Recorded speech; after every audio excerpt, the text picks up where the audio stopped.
Je m'appelle Marie Wirth et je suis ingénieure matériaux chez Valorplast. Avant l'ENGES, j'ai fait un DUT PEC, donc Packaging, Emballage, Conditionnement, pour travailler sur la conception des emballages. À la fin de mon DUT, je suis partie à l'ESI-Reims, qui est l'école d'ingénieurs d'emballage. Là, avec l'idée de travailler dans l'éco-conception des emballages. Et à la fin de mon école d'ingénieur, j'avais surtout vu du coup la première phase du cycle de vie des emballages. Et je trouvais qu'il me manquait quelque chose pour faire de l'éco-conception. Et ce qui me manquait, c'était la fin de vie du coup de nos emballages, et du coup j'ai intégré l'ENGES, donc le Master GED, pour avoir une vision de qu'est-ce qui se passe après le consommateur.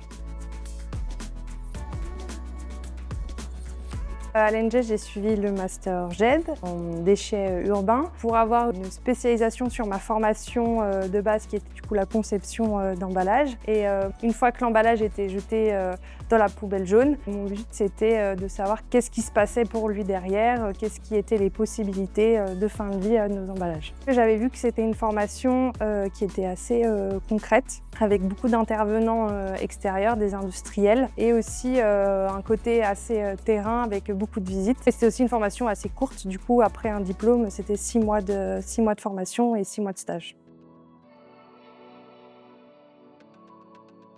Du coup, chez Valorplast, je travaille en tant qu'ingénieur matériaux. Je me suis un peu éloignée du monde de la conception d'emballage parce que maintenant, je travaille sur le recyclage des déchets plastiques.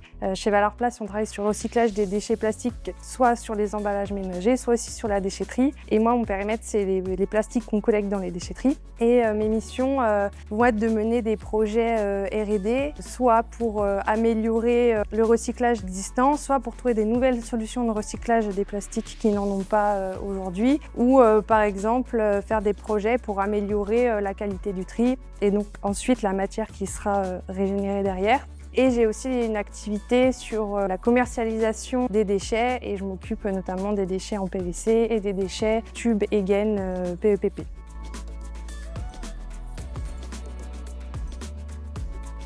Pour moi, la formation que j'ai faite à l'ENGES, elle m'a aidée à obtenir le poste que j'ai aujourd'hui. Ça a vraiment été une formation complémentaire à ma formation d'ingénieur sur la conception d'emballage. En fait, ça a vraiment été un atout de connaître vraiment tout ce milieu, tout l'écosystème des déchets, parce que c'est assez complexe. En fait, on ne se rend pas compte de tout ce qu'il y a derrière. Quand on parle d'éco-organismes, quand on parle de collectivité, ça, c'est des choses qui ne sont pas forcément abordées dans d'autres formations. Et ça a vraiment été le petit plus, voilà, de comprendre l'environnement et tous les enjeux environnementaux, les enjeux politiques, économiques qu'il peut y avoir derrière le déchet qu'on ne voit pas forcément ailleurs.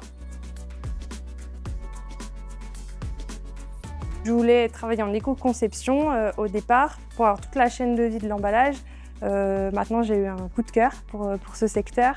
Je pense que l'entreprise dans laquelle je travaille a aussi beaucoup contribué à ça. Mais c'est un secteur avec beaucoup d'enjeux, qui est dynamique. Pour moi, c'est quelque chose qui a du sens. Aujourd'hui, on produit tellement de choses déjà qu'il n'y a pas forcément besoin de produire plus. C'est bien de produire, mais en fait, on ne se préoccupe pas forcément de la suite. Et je trouve qu'à l'ENGES, c'est ce que ça a pris tout son sens en fait en faisant cette formation. Et pour moi, c'est vraiment ce qui m'a convenu pour mon projet professionnel.